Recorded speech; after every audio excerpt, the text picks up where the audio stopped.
Salam uşaqlar, hər vaxtınız xeyir, xoş gördük hər birinizi. Ümid edirəm hər biriniz yaxşısınız. Bu videoda sizlərlə Riyaziyyat 5-ci sinif dərsi ilə səhifə 100-də olan çalışmaların izahına baxırıq. Çalışmaların bir-bir izahını verəcəm. Başlayaq 15-ci çalışmadan. Burada bizə nə verilib? Deməli, mətbəxin uzunluğu, hündürlüyü verilib. Və bizim bu mətbəximizə kafel vurmaq lazımdır və kafelin də kvadrat formasındadır. Ölçüsü 15-dir, sayı 860-dır. Nədir, bizə çatarmı, çatmazmı? Bunu müəyyən eləməliyik. Burada birinci nə etməliyik biz? Deməli, bizə verilib. Deməli, yazırıq verilənlər. Verilənlər. Bizə verilib divarın uzunluğu 6 metr, 6 metr. Sonra divarın hündürlüğü 3 metr. Hündürlüğü. Ben burada kısa yazıram. Siz özünüz açıq şəkildə yazarsınız. Divarın hündürlüğü 3 metr. Və deməli, divarın sahəsini indi biz buradan tapsaq, divarın sahəsini. Gəlin bu verilənlərə əsasən divarın sahəsini tapaq. Deməli, yazıram buradan, deməli, bizdə divarın sahəsi. Divarın sahəsi. Divarın sahəsini tapmaq üçün S bərabərdir. A vurulsun B düsturuna əsasən götürürük. Çünki bizim burada divarımız düzbucaqlı şəklindədir. Fikir verin. Uzunluğunu 6 verib, enini 3 verib. Deməli, düzbucaqlı şəklində olduğuna görə düzbucaqlı sahəsindən istifadə edirik. S bərabərdir A vurulsun B. Bu da bərabərdir 6 vurulsun 3 bərabərdir 18 kvadrat metr. Daha sonra bizdə burada nə verilir? Kafelin tərəfi verilib. Kafelin tərəfi verilib. Kafelin ölçüsü verilib bizə tərəfi 15 santimetr verilib. Diqqətli olaq, ölçü vahidi 15 santimetrləndir. 15 santimetr verib, onda bir kafelin sahəsi nə qədərdir? Biz onu tapmalıyıq. Kafelimiz bizə kvadrat şəkilli formadadır. Yəni, bu formadadır bizim kafellərimiz. Və bunun da bir tərəfi 15 santimetrdirsə, S bərabərdir. A-nın kvadratı düsturundan taparıq bir kafelin ölçüsü. Belə yazaq. Bir kafelin ölçüsü.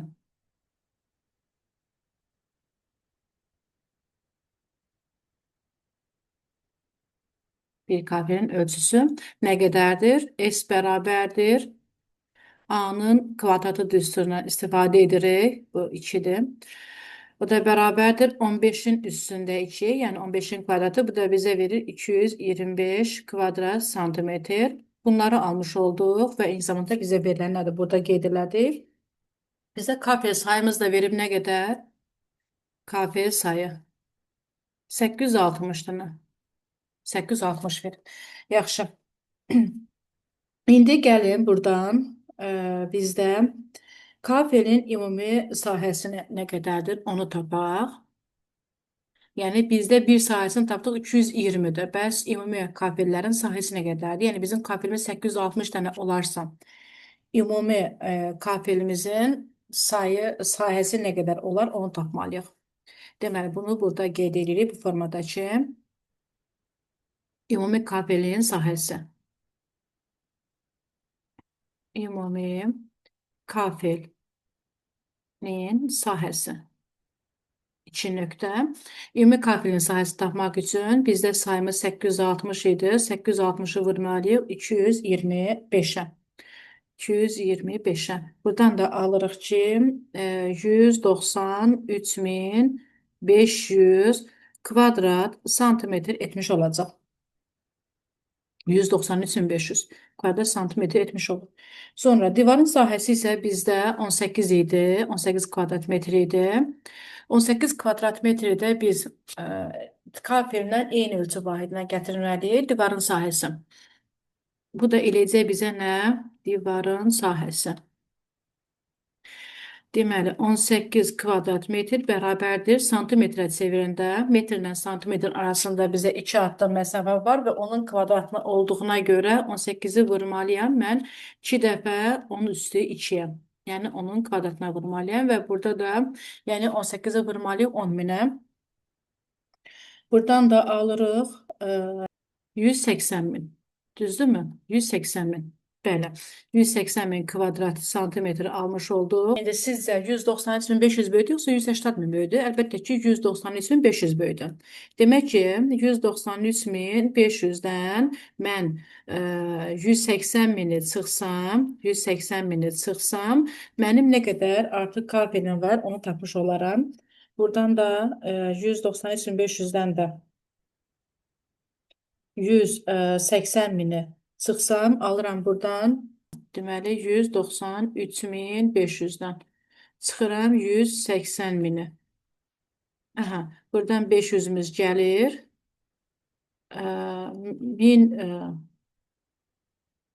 13.500 qalır. 13.500 də uşaqlar bizim kafelimizin ölçüsü nə qədər? 225 idi. 225-ə bölsək 13.500-ü.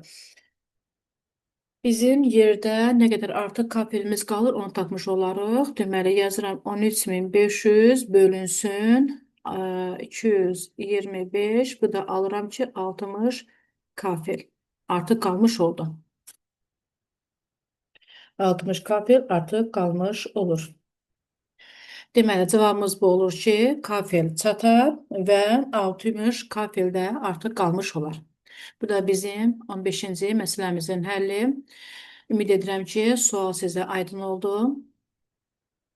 Keçək növbəti məsələyə. Məsələ 16-cı çalışma. 16-cı çalışmada bizdə nə verilib? Deməli, düzbucağının uzunluğu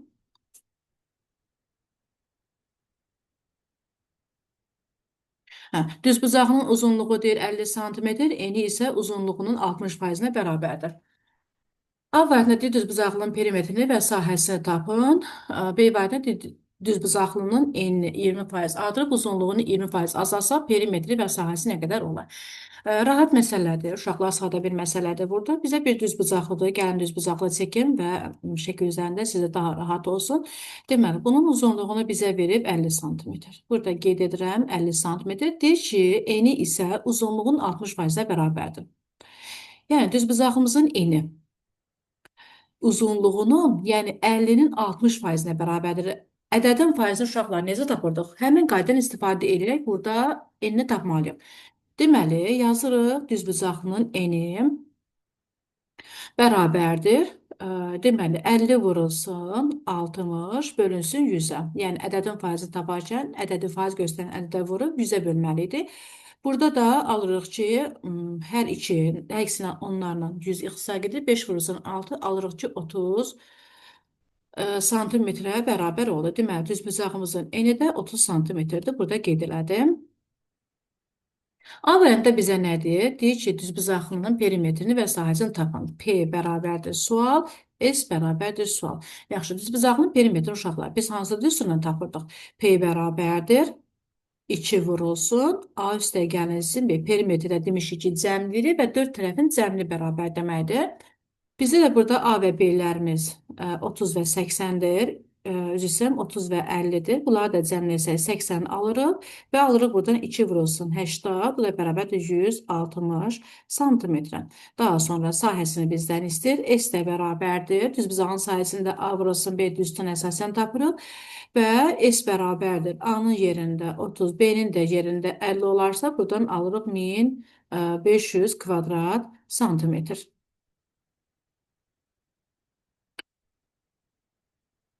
İndi gələk B variantına. B variantına deyir, düzbucaqlının enini 20% artırıb uzunluğunu 20% azalsa, perimetri və sahəsi nə qədər olar?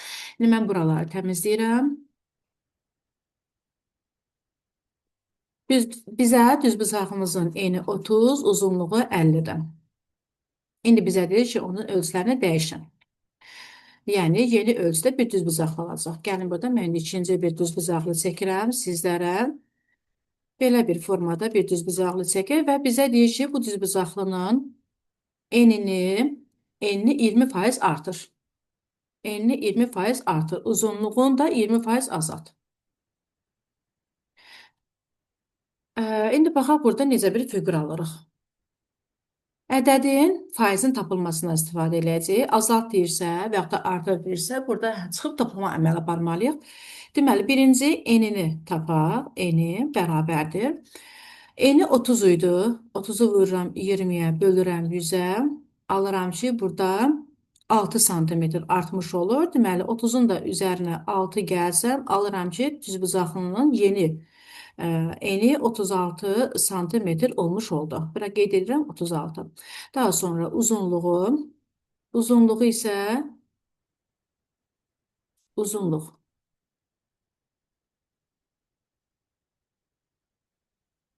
Uzunluğu isə 50-dir. 50-ni 20-yə vurub 100-ə bölürük və buradan alırıq ki, 10-a bərabərdir. Demək ki, 20% azalt dediyinə görə biz 50-dən 10-u çıxırıq, alırıq buradan 40 santimetr. Deməli ki, düzbucağımızın da uzunluğu oldu 40 santimetrə. İndi bizə bu yeni fiqurumuzun sahəsinin perimetrini bizdən istəyir. Deməli, yazırıq buradan. Bu bizim B variantımız uşaqlar. Çalışmaq B variantı. Deməli, P-miz bərabərdir sual, S bərabərdir sual. Deməli, P bərabərdir 2 vurulsun, A üstə gəlinsin B. A üstə gəlinsin B üstündən istifadə edirik. A-mız 36, B-miz də 40 olarsa, deməli, 36 üstə gəlinsin 40, vurulsun 2. Alırıq buradan 76. 76-nı da 2-yə vursaq, 76-nı da 2-yə vursaq, alırıq buradan 152 santimetr. 152 santimetr. İndi bizə sahəsini istəyir. S bərabərdir. A vurulsun B. A vurulsun B. Bu da bərabərdir. 36 vurulsun 40. Bərabərdir. 36 da 40-a vuranda. Deməli, burada nə alırıq?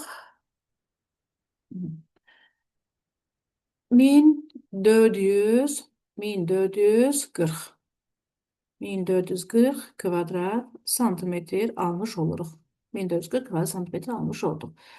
Belə uşaqlar, bu sualımızda, bu çalışmamızda bundan ibarətdir. Həlli bundan ibarətdir. Davam edirik. Növbəti çalışmamız 17-ci çalışma ilə. 17-ci çalışmada bizə bir mağazada deməli, kartof satışı ilə bağlı olan bir məsələdir. Deməli, birinci gün mağazada kartofun 32% satılır.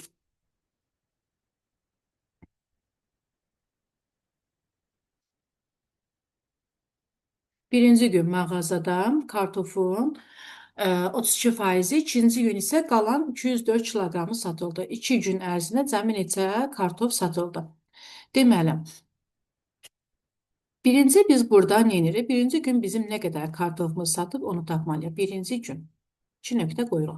Birinci gün deyir, ümumi kartofun 32% tapılışıq. Ümumi kartofun bilmirəm nə qədərdir. Onu x-la işarələyirəm və x-in 32% qədəri satılıb. Deməli, bunun üçün x-i vururam 32-yə, bölürəm 100-ə. Alıram ki, 0,32x. Deməli, ikinci gün isə qalan 104 kiloqram kartof satıldı. Yəni, uşaqlar, bizim burada nə qədər kartofumuz qaldı? Birinci gün bu qədər satıldı. İkinci günə bizim nə qədər qaldı? Kartofumuz qaldı. 2 nöqtə qoyub yazıram. Bizim ümumilikdə kartofumuz bilmirdik nə qədər idi. X-la götürmüşdük və ümumidən 0-dan %32-ni çıxsaq, yəni X-dan 0-dan %32X-i çıxsaq, yerdə bizim nə qədər kartofumuz qalır, onu tapmış olarıq. Burada da x, yəni bir dənə x varsa, bu bir vahid deməkdir. Yəni birdən biz 0-dan %32-nə çıxmalıyıq. Gəlin kənarda sütun çıxmadan istifadə edərək tapaq, həm də yaddaşımızı təzələmiş olarıq. 32. Burada uşaqlar çıxmada tam-tamın altına, vergül altına düşməlidir. Burada birdən sonra 2 dənə 0 qoyaq ki, çaşmayaq deyə. 0-dan 2-dən çıxmaq olmur. Qonşudan gedirəm bir onluq almağa. Görürəm ki, burada da 0-dır. Ala bilmirəm. Gedirəm digər bir qonşudan. Aldım bir onluq və gəldim burada. Ondan 2-ni çıxıram, alıram 8. 9-dan da 3-ü çıxıram, alıram 6. Və birdən də onluq götürdüyümüzə görə yerində sıfır qalmışdır. Sıfırdan da sıfır çıxır, alırıq sıfırdan %68 x. Deməli, bizim ikinci gün satılan kartofumuz, satılan kartofumuz sıfırdan %68 x kiloqramdır kartofumuz. Bu da bizə Bu da bizə deyir ki, 204 kiloqramdır. Yəni bu sıfırdan %68 x 204 kiloqrama bərabərdir. Buradan da uşaqlar x-i tapsam, yəni məhsulun tapılması qaydasına görə x-i tapsam, ümumi nə qədər kartofum var idi mənim, onu almış oluram. Məhsul vuruğun tapılmasına əsasən də 204-ü biz bölməliyik 0-dan %68-ə. Yazırıq buradan 204 bölünsün 0-dan %68. Alırıq buradan x-imiz bərabərdir. X bərabərdir 300-ə. 300 kiloqram. Deməli, bizim ümumilikdə 300 kiloqram kartofumuz olub ki, 2 gün ərzində bu qədər kartoflar satılmış oldu. Deməli, cavabımız burada 300 kiloqram olmuş olur. Bu məsələmiz də uşaqlar bundan ibarətdir. Əgər uşaqlar hər hansı bir sualda sizdə qaranlıq qalan bir hissə olarsa, başa düşmədiyiniz bir yer olarsa, mütləq ki, şərh bölməsində yazıb suallarınızı ünvanlaya bilərsiniz və ya bizim, yəni mənim təşkil etdiyim ödənişsiz dərslər qrupu var ki, həmin o qrupa qoşularaq həm ödənişsiz dərslərdən yararlana bilərsiniz. Mütəmadi olaraq ödənişsiz dərslər orada açıram və eyni zamanda müzakirə qrupunda sizə çətin olan, qaranlıq qalan suallarınızı vermiş olarsınız. Davam edirik 18-ci çalışma ilə. 18-ci çalışmada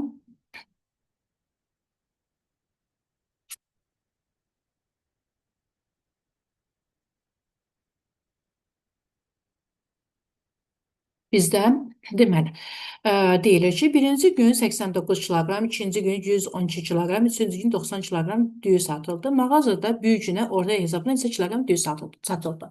Deməli uşaqlar, bizdə bu tapşırığımız ədədi orta ilə bağlı olan bir sualdır. Birinci gün qeyd edirəm burada. Birinci gün 89 kiloqramdır. 89 kiloqram. İkinci gün 112 kiloqram. Daha sonra üçüncü gün 90 kiloqram. 90 kiloqram. Kartof satıldı. Düyü satıldı. Deməli, gün ərzində bir günə orta hesabla neçə kiloqram düyü satıldı, onu tapmalıyıq. Ədədi ortanın tapılması qaydasından istifadə edərək bunu hesablayalım. Ədədi orta necə tapırdıq? Ədədləri cəmləyirdik, onların sayına bölürdük. Deməli, 89 üstə gəlinsin 112, üstə gəlinsin 90 bərabərdir, bölünsün 3 bərabərdir. Sayda 3 olduğuna görə 3-ə böldük. Deməli, 89 ilə 112-ni cəmləsək, 112-ni cəmləsək, burada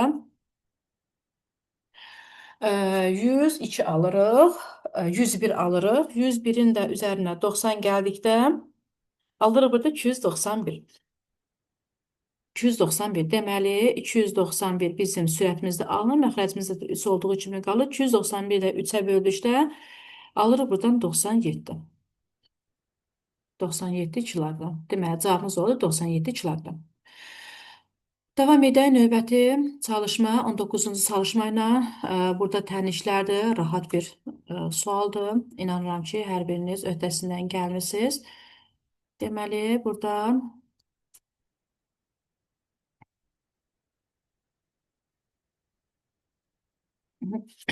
deməli, A variantında bizə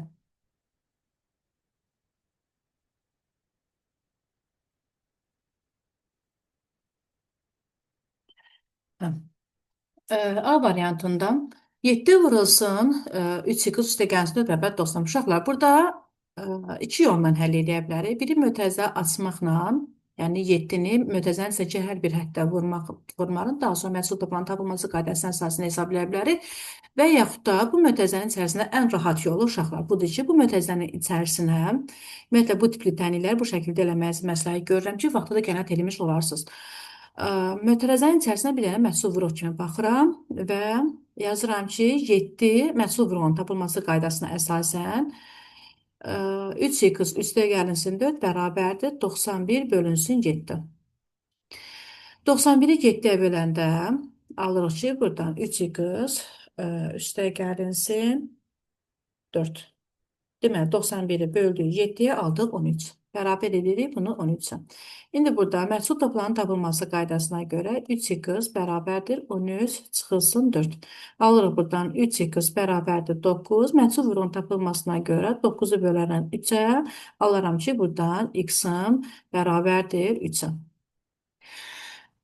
Keçək növbəti sualımıza B variantına. B variantına.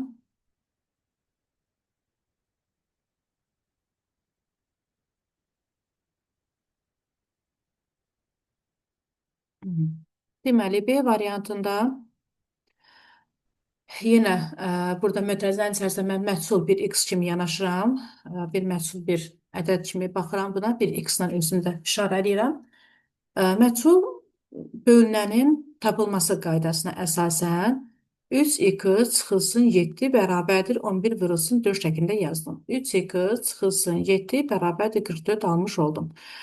Məhsul azalanın tapılması qaydasına görə 3x bərabərdir 44-ün üzərinə 7-ni gələrəm və alaram ki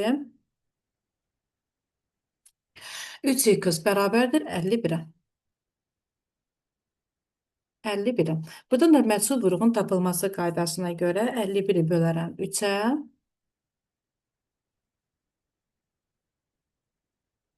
Alaram x bərabərdir 7-yə. 17-yə. Davam edək C variantı ilə. C variantı da yenə burada uşaqlar məhsul vuruqdur. Məhsul vuruq kimi yanaşıram. Alıram buradan 4x çıxılsın 3 bərabərdir 45 bölünsün 9-a. 45-i 9-a böldükdə alıram 4x çıxılsın 3 bərabərdir 5-ə. Azalanın tapılması qaydasına görə 4x bərabərdir 5-in üstünə 3-ü gəlirəm. Və alıram buradan 4x bərabərdir 8-ə. Məhsul vurğunun tapılması qaydasına görə 8-i bölürəm 4-ə, alıram x-in bərabərdir 2-yə. Burada cavabımız 2 aldıq. Baxaq D variantına. D variantında da yenə bu mötərizənin içərisində bir bölünən kimi yanaşıram. Məhsul bölünən kimi yanaşıram. Məhsul bölünəni tapanda nə edirdi? Bölünəni bərabər edirdi. Deməli, qisməti vururduq bölənə. Yəni 2x üstə gəlinsin 5 bərabərdir. 15 vurulsun 3 alıram. 15 vurulsun 3. Deməli 15-i 3-ə vuranda alıram buradan 45. Yəni 2x üstə gəlinsin 5 bərabərdir 45-ə. Məhsul toplarının tapılması qaydasına görə 2x-in bərabərdir 45 çıxılsın 5. 2x bərabərdir 40 aldıq. Məhsul vurğunun tapılması qaydasına görə 40-ı bölərəm 2-yə. Alaram x bərabərdir 20 almış olduq.